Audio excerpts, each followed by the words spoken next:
Bismillahirrahmanirrahim. Assalamualaikum warahmatullahi wabarakatuh. Materi kita untuk video kali ini adalah sistem informasi rumah sakit. Oke. Sistem informasi rumah sakit ini mungkin ada beberapa yang nyebut sebagai sistem informasi manajemen rumah sakit. Sebagian ada yang nyebut seperti itu. Nah, kalau dalam termnya, kalau dalam bahasa Inggris biasanya dia disebut sebagai HIS ya, atau Hospital Information System seperti itu. Oke. eh Latar belakangnya seperti apa? Jadi pada dasarnya rumah sakit itu dia menyediakan bantuan medis ya untuk masyarakat. Jadi tindakan medis untuk masyarakat. Nah, awalnya memang cuma itu, tapi pada akhirnya hal ini pasti akan terkait dengan proses manajerialnya yang terkait dengan ada klinis, ada finansial, ada proses informasi, ya. Maksudnya informasi itu entah itu data yang masuk atau data yang keluar, atau informasi yang masuk atau informasi yang keluar. Kemudian ada integrasi, ada eh, interkoneksi, interoperabilitas dan lain sebagainya. Dan itu bukan cuma di salah satu bagian, tapi mungkin juga bisa jadi di seluruh proses bisnis yang dihadapi oleh rumah sakit seperti itu. Nah, kemudian muncullah nah untuk mata kuliah ini ya. Jadi sekarang ya seperti kita sudah membahas pada pertemuan-pertemuan lalu. Jadi sekarang term SIMRS atau SIRS ini, atau kita bilang sistem informasi entah dalam bentuk apapun, itu biasanya kita sudah mengacu kepada berbasis komputer seperti itu. Nah, sistem informasi rumah sakit ini bisa didefinisikan sebagai sebuah sistem informasi komprehensif yang digunakan untuk mengumpulkan, menyimpan, mengambil, mengkomunikasikan antara pasien dan administrasi eh, untuk seluruh aktivitas yang ada di rumah sakit seperti itu, yang tentunya bertujuan untuk apa ya, di sini saya menggunakan kalimat memuaskan fungsi dari seluruh yang terlibat di rumah sakit itu ya, stakeholder di situ. Jadi eh, bisa jadi stakeholder itu dari dalam maupun dari luar ya, ya dokter, ya dinas kesehatan, ya BPJS, ya vendor maksudnya vendor penyedia alkes taruh kata, atau mungkin juga PBF ya, pedagang besar farmasi yang kaitannya dengan obat-obatan seperti itu dan lain sebagainya itu.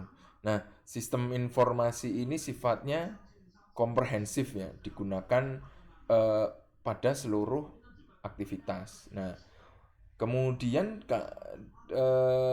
fungsinya lagi ya jelas ya, mengumpulkan, menyimpan, memproses itu tadi kan. Nah, kemudian ada fungsi-fungsi lebih spesifik lagi. SIRS ini, sistem informasi rumah sakit ini, dia eh, diposisikan untuk mengurangi error penulisan gitu. Jadi dokter itu kan ya bukan berarti kalau setiap dokter pasti ada error, enggak selalu error, cuma di sini eh, salah satu fungsinya ya ini dia tujuannya mengurangi penulisan. Misal dokter dalam menuliskan resep itu kadang dia cuma depannya aja, belakangnya terus tinggal ditarik gitu kan. Nah, itu kan membuat apotekernya untuk sedikit berpikir kan seperti itu. Tindakannya juga seperti itu, diagnosanya juga seperti itu. Nah, jangan sampai ada misinterpretasi terhadap apa itu keinginan dari medis kemudian diinterpretasikan hal lain oleh petugas kesehatan yang lain seperti itu. Nah, ini kan repot kalau sampai ada misinterpretasi seperti itu. Nah, kemudian SIM RS ini dia juga difungsikan untuk meningkatkan kecepatan pelayanan dan akurasi. Contoh kasusnya masih seperti yang tadi ya, penulisan. Waktu yang dibutuhkan untuk menginterpretasikan tulisan sekarang bisa langsung dibaca dengan jelas seperti itu. Karena kan kalau di komputer nggak mungkin lagi kita menggunakan huruf depan. Kalau mungkin menggunakan singkatan, kita mungkin bisa dikomunikasikan terlebih dahulu antar petugas kesehatan ya, antar medis dan paramedis seperti itu, mungkin bidan atau mungkin di farmasinya seperti itu. Nah, belum lagi waktu tunggu antar jeda perpindahan dokumen. Nah, ini salah satu fungsi yang diharapkan dari penggunaan sebuah sistem informasi rumah sakit. Nah, fungsi berikutnya yang juga diharapkan adalah menurunkan biaya layanan kesehatan secara keseluruhan. Jadi jadi harapannya itu nanti biaya dengan seluruh efektivitas dan efisiensi ini, berarti dari uang dan waktunya ini, diharapkan nantinya biaya itu juga bisa ditekan gitu. Ya, jadi misal dari sisi penggunaan kertas bisa ditekan, dari jumlah tenaga yang tadinya ada mungkin petugas yang harus membawa dokumen sekarang bisa dikurangin. Petugas pembawa dokumen itu bisa dialihkan fungsinya untuk sesuatu yang lebih berharga seperti itu ya. Jadi membawa dokumen bisa difungsikan yang lain gitu kan seperti itu. Nah, itu nanti diharapkan dari situ eh, biaya kesehatan, biaya layanan kesehatan dapat menurun.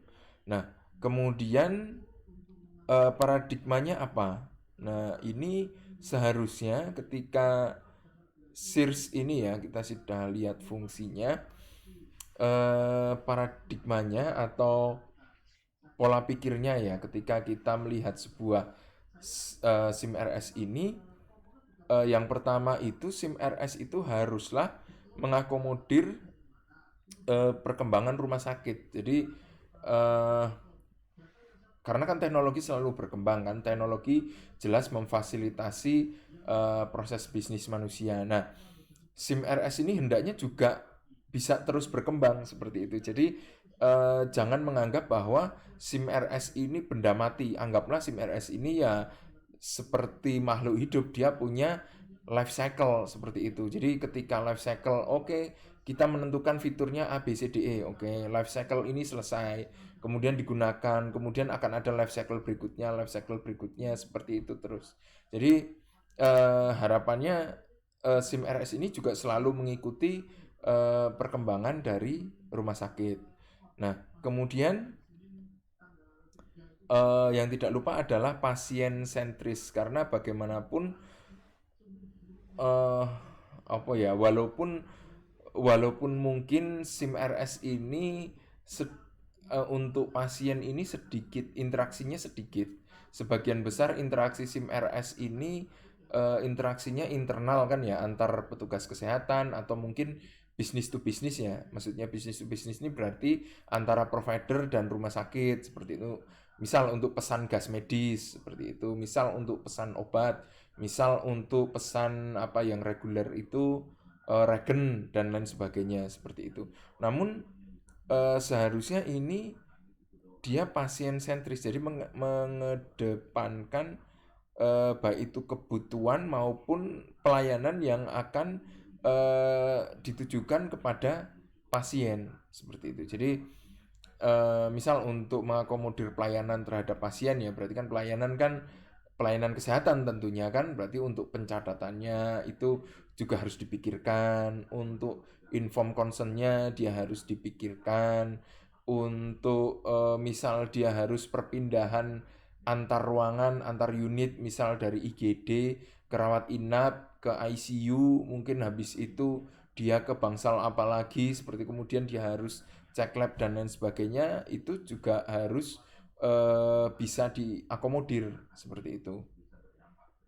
Nah, ini yang nomor 3 ini sudah jelas ya, medical staff sentris, kebutuhan dokter dan spesialis ini kalau di rumah sakit ini harus yang paling utama ya. Jadi kalau mungkin ada sedikit hal yang berbeda. Jadi kalau teman-teman mungkin diajarkan secara teori, kalau pengembangan sebuah sistem informasi rumah sakit itu kan dari ujung awal kan, dari pendaftaran pasien, kemudian masuk ke belakang ke pendaftaran umum ya, ke loket, kemudian dari loket diarahkan ke poli, nanti di poli dicatat, kemudian baru kemudian penunjang-penunjangnya kan seperti itu, baru kemudian ke farmasi, baru nanti kemudian ke billing seperti itu. Namun pada prakteknya ya, kalau disuruh membuat sebuah sistem informasi yang bertahap ya, kata kuncinya bertahap, bukan yang sudah langsung gelondong jadi.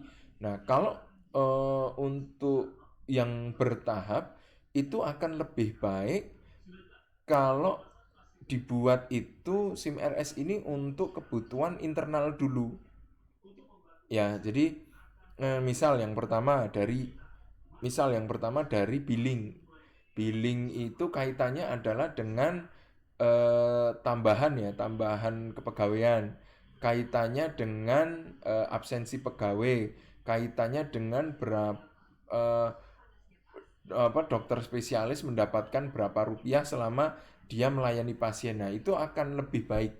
Nah, setelah itu kita menuju ke bagian berikutnya itu malah yang pendukung pemeriksaannya. Jadi dari lab, ronsen. Nah, itu malah yang harus duluan yang dibuat sistem pendukungnya. Terus farmasi ya, farmasi itu juga penting sekali. Nah, setelah itu baru kita menginjak ke pelayanannya atau pendaftarannya seperti itu. Karena biasanya medis ini dia akan males kalau dia melihat bahwa ketika membuka sebuah SIM untuk dia mengentrikan kegiatan pelayanannya, di situ dia tidak bisa mengecek taruh kata taruh kata hasil labnya, taruh kata hasil ronsennya, pendukung lah, pendukung dia tidak bisa akses. Kemudian masalah obat-obatan yang tersedia dia tidak bisa akses gitu. Nah terus ngapain gitu kan? Jadi medis itu juga memperhitungkan itu. Nah kemudian setelah itu berjalan baru kemudian antara pelayanan dan pendaftaran ini kita bisa saling silang seperti itu. Nah jadi pada prakteknya lebih baik kita membuat dari belakangnya seperti itu. Nah, kemudian terjangkau dari segi biaya ya. Misal kita langganan ke vendor untuk apa ya, simpus ya. Satu tahun mungkin taruh kata 6 juta gitu. Nah, itu kan masih satu bulan berapa 6 juta atau 5 juta seperti itu. Nah, itu mungkin lumayan lumayan ya kalau segitu ya kalau bulanan, tapi mungkin kalau setahun 6 juta nah itu masih mending seperti itu, masih rada murah. Atau mungkin kalau kita dengan vendor, kalau SIM RS jadi itu harganya berapa ratus juta seperti itu kan, itu untuk eh, keterjangkauan dari segi biaya seperti itu. Nah, sebenarnya untuk SIM RS sendiri ini dari Kementerian Kesehatan sudah memfasilitasi ya. Sebenarnya malah baik itu di klinik baik itu di FKTP maupun di FKTL dari Kemenkes ini sudah menyediakan. Jadi kalau di FKTP itu Kemenkes itu punya Sigda generik, kemudian kalau di FKTL eh, Kemenkes itu sudah punya yang namanya SIM RS Go seperti itu. Jadi itu free ya, tapi jelas kan bersurat ya.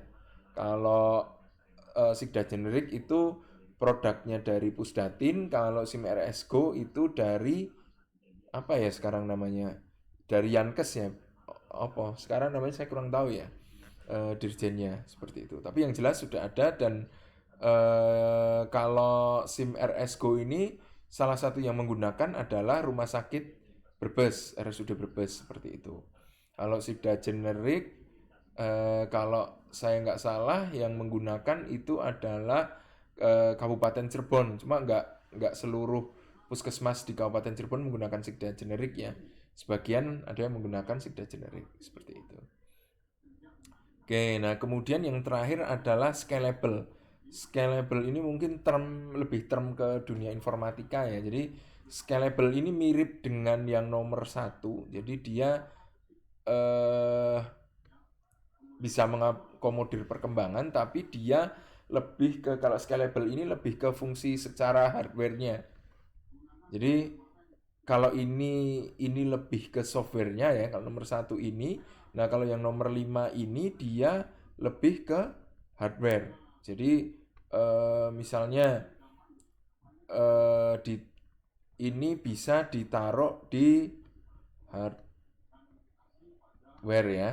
Nah misal ini sistemnya bisa ditaruh di komputer lama yang berjalan di Windows 7 gitu taruh kata. Nah, dia cuma membutuhkan .NET yang seri lama, .NET 2. Nah, kemudian ternyata ketika Windows kan selalu ngupdate ya. Ketika Windows diupdate, Windowsnya secara otomatis dia sudah tidak support lagi ke .NET 2, tapi sekarang kan .NET berapa? 4 atau 5 ya .NET-nya. Nah, ini seperti apa softwarenya masih bisa berjalan atau enggak seperti itu karena perubahan misal apakah bisa ketika eh, apa menambahkan hard disk bagaimana proses instalasinya apakah mudah apakah harus dihilangkan dan lain sebagainya. Jadi seharusnya sih harapannya kalau yang namanya scalable ini dia bisa dikembangkan ya. Jadi hardware-nya ketika ditambahkan, ketika dinaikkan itu tidak menjadikan suatu masalah. Oke, nah terus kemudian eh, apa ini? Ini tujuannya ya. Jadi tujuan dari SIM RS itu tadi sudah disebutkan ya. Secara maksimal mendukung layanan kesehatan terhadap pasien dan proses administrasi. Secara elektronik jelas. Meningkatkan pengelolaan. Nah, ini yang paling penting mungkin ini ya. Ini tujuannya ini jadi meningkatkan pengelolaan dari level informasi tambal sulam eh, jadi secara intuitif gitu ya kalau ada permasalahan kita secara intuitif dengan tebak-tebak berhadiah kemudian pemecahan masalahnya biasanya di tingkat level manajerial yang paling bawah ya per unit seperti itu. Nah ini dengan adanya SIRS ini kita akan tingkatkan jadi pengambilan keputusan yang paling besar itu ada di top level management. Maksudnya secara menyeluruh itu akan berdampak secara menyeluruh seperti itu.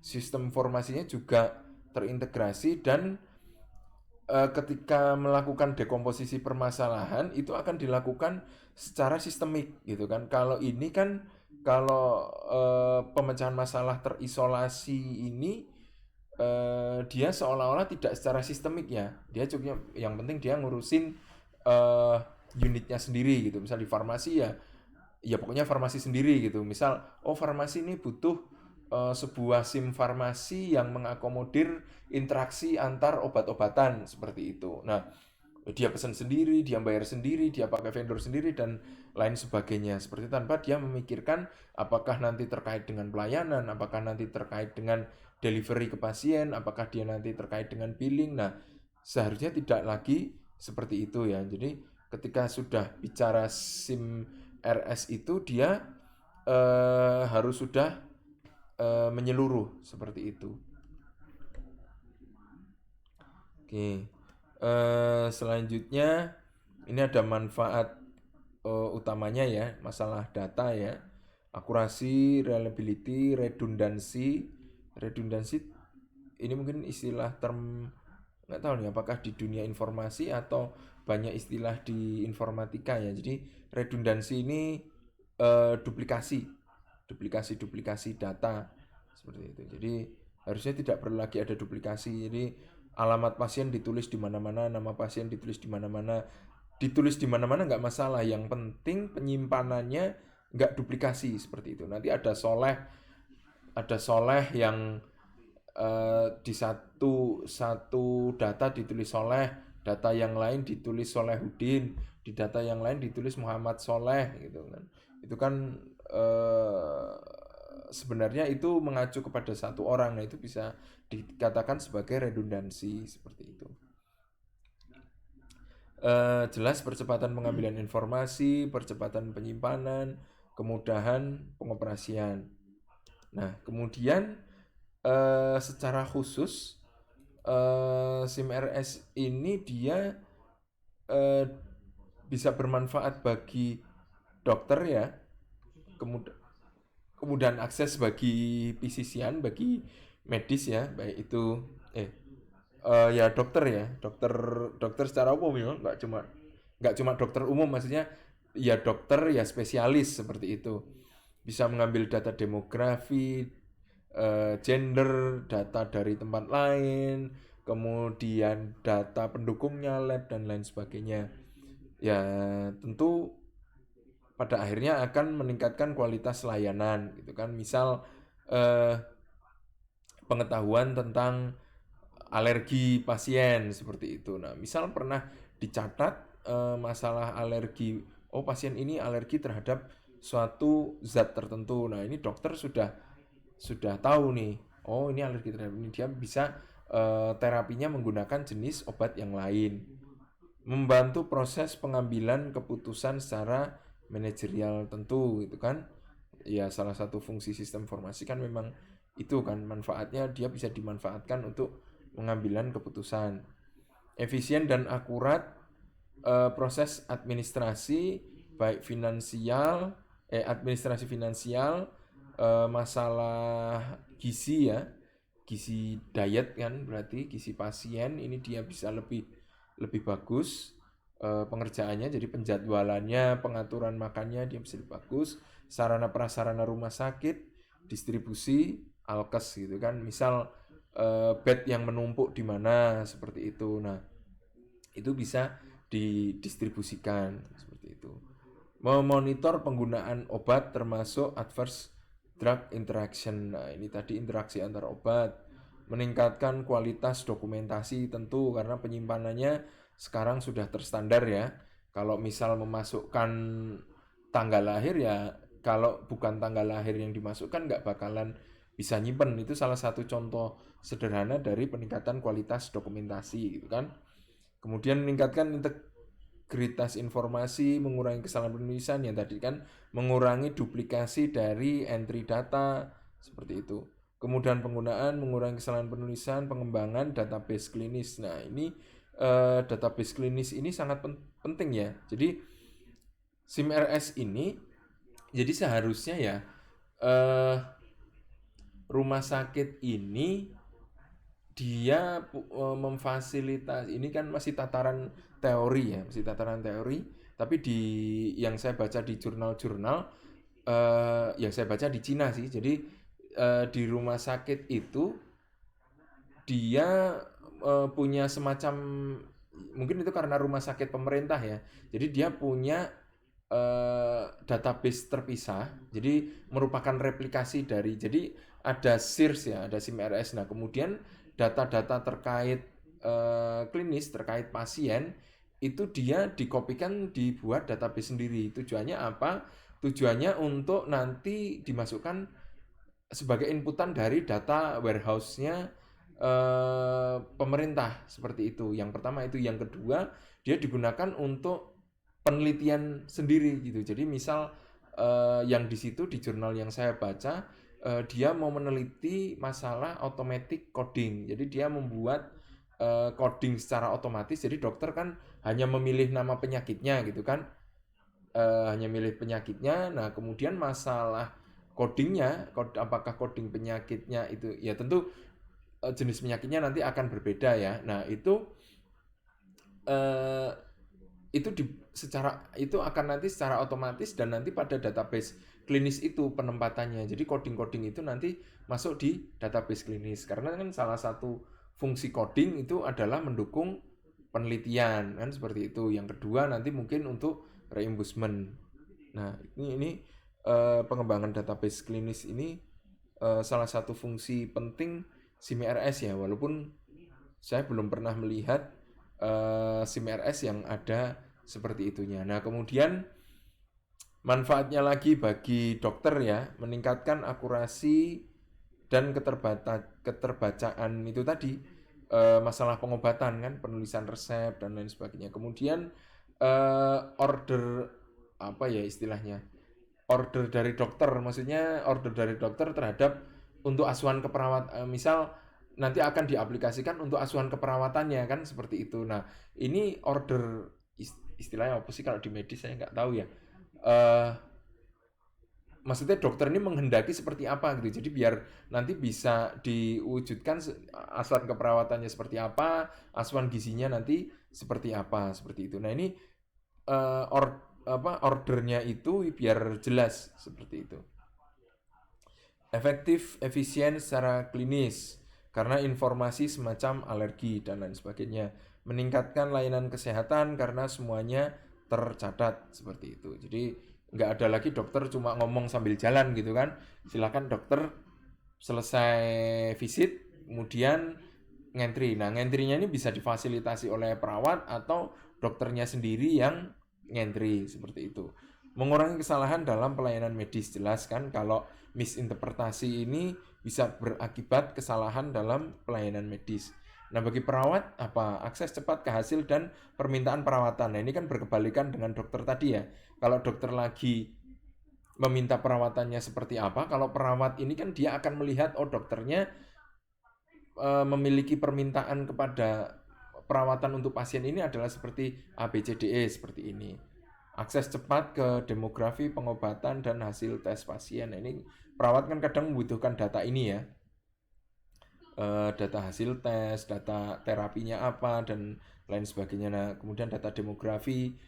Ya ini kan data dasar ya kalau data demografi untuk pasien nih. Akses cepat ke informasi dari sumber luar. Nah, misal si perawat ini dia butuh informasi dari luar gitu. Misal dia pasien rujukan yang tadinya itu dia sudah diapain dulu seperti itu. Sudah dirawat dulu, mungkin dia butuh untuk mengkonfirmasi tindakan yang order yang dilakukan oleh dokter tadi gitu kan. Seperti itu. Kemudian pengurangan kertas jelas, mengurangi kesalahan penulisan jelas, dan yang berimbas itu tadi adalah peningkatan keamanan pasien. Seperti itu. Karena misinterpretasi itu tadi kan seperti itu. Di bangsal atau apa ya? Bangsal ya. Iya, pencatatan kan bangsal mungkin ya. Jadi di sini dia bisa dimanfaatkan sebagai satu pintu mengenai registrasi pasien. Jadi pencatatan untuk pasien, pelaporan untuk pasien ini bisa ditangani di satu tempat, kemungkinan oleh satu petugas. Bisa jadi dari mana saja ya, pokoknya petugas yang dia memiliki kemampuan untuk membuat pencatatan dan pelaporan. Nah, ini jelas akan ada pengurangan duplikasi ya. Karena pencatatan ke komputer dilakukan di satu tempat. Syukur-syukur kalau dokter mau jalan-jalan bawa tablet sambil ngecek list sendiri, ngentri sendiri, tapi kayaknya nggak mungkin ya kalau medis sambil melakukan hal seperti itu.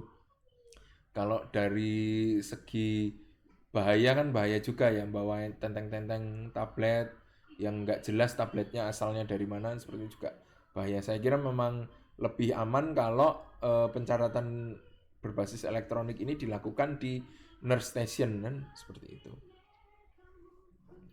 Oke.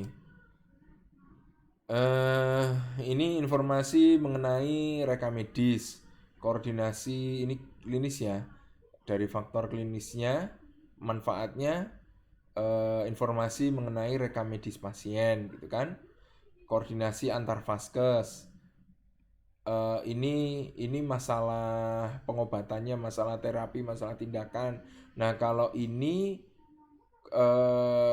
masalah mungkin dari MRI, mungkin dari ronsen gitu kan, mungkin dari alat lab gitu, hasilnya dengan standar PACS ya, ini dia langsung masuk ke dalam SIM RS seperti, jadi dari mesin langsung masuk, hasilnya bisa lebih cepat. Jadi dari lab dia cuma order ini punya ini punya ini, hasilnya sudah nanti sudah langsung masuk, sudah semakin mengurangi waktu tunggu kan seperti itu. Nah, ini database klinis untuk penelitian dan pendidikan. Ini penting sekali database klinis ini, eh, ya khususnya dunia pendidikan ya. Dunia pendidikan ini penting, database klinis. Online jelas ya, pengurangan kertas, error dan peningkatan keamanan pasien. Nah, kalau fungsi administrasinya apa? Ya, ini mirip mirip dengan yang tadi ya, mirip dengan yang klinis tadi.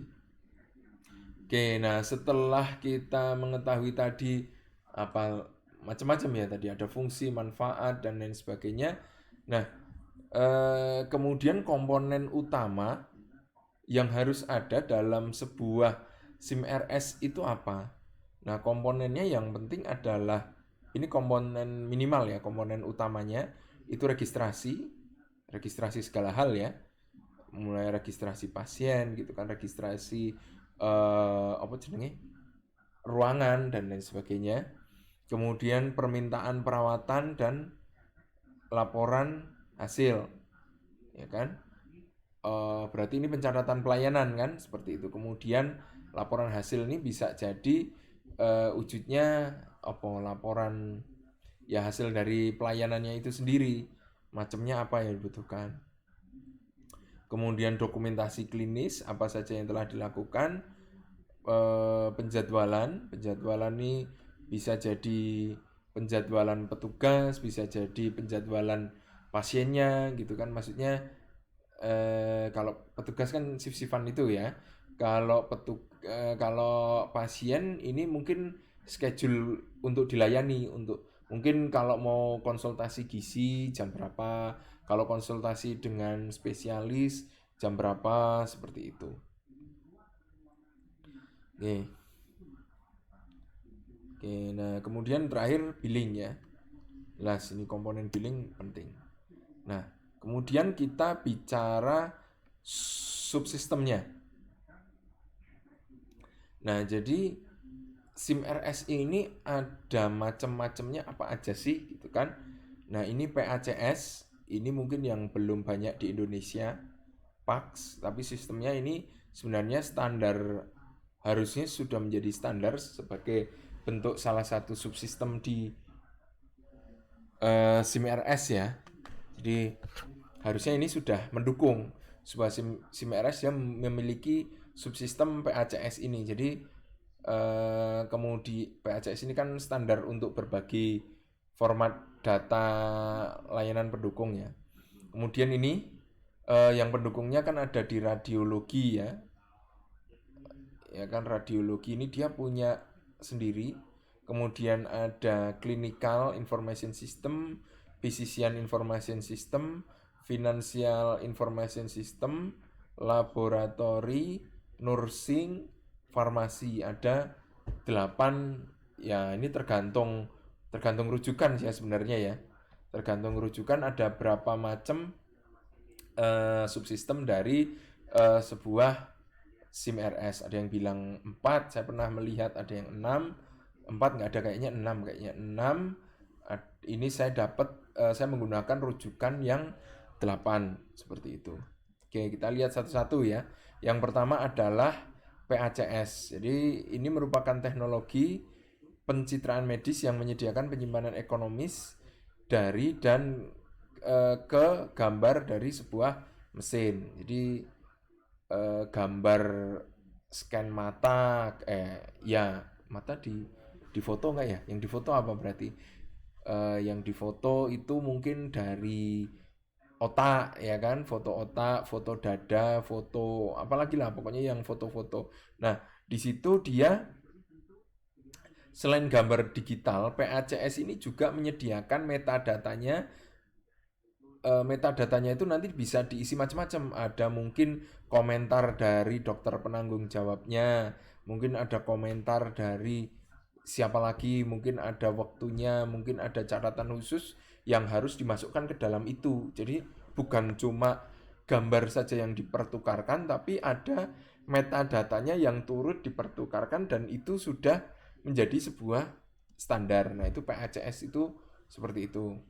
Radiologi jelas ya, ini di radiologi, tapi titik beratnya dari RIS Radiology Information System ini, dia bisa digunakan mendukung fitur billing, penjadwalan, kemudian pelaporan juga seperti itu. Jadi tidak cuma serta-merta cuma memasukkan data radiologi kemudian bisa diakses untuk pelayanan, bukan cuma itu, tapi di situ juga bisa digunakan untuk billing, siapa yang mengoperasikan, berapa kali foto kan seperti itu kan, kapan kan seperti itu. Kemudian ini klinis computer based system yang berfungsi untuk, nah ini standar lah yang digunakan untuk proses klinis ya, dokter, perawat dan lain sebagainya. Berarti kan ini pelayanan ya. Ini pelayanan pasien kan, clinical information system ini pelayanan pasien gitu. Nah, ini nursing, membantu nurse dalam proses perawatan, ada manajemen shift, pemantauan kesehatan dan tanda vital pasien gitu kan. Jadi eh ya macam-macam ketika ini kan di rawat inapnya ya. Kalau di sini dirawat inap ketika pasien sedang dilakukan asuhan keperawatan kan seperti itu.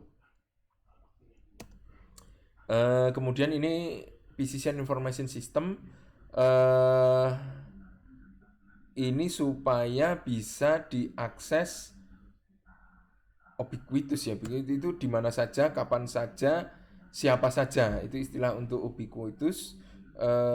Ya ini makanya harus disupport 24/7 oleh staf rumah sakit, baik itu staf administrasi maupun yang jelas IT jelas ya, selalu memandu seperti itu. Oke, nah ini EMR dan EHR berbeda, silakan teman-teman cari sendiri perbedaannya antara EMR dan EHR ya, seperti itu.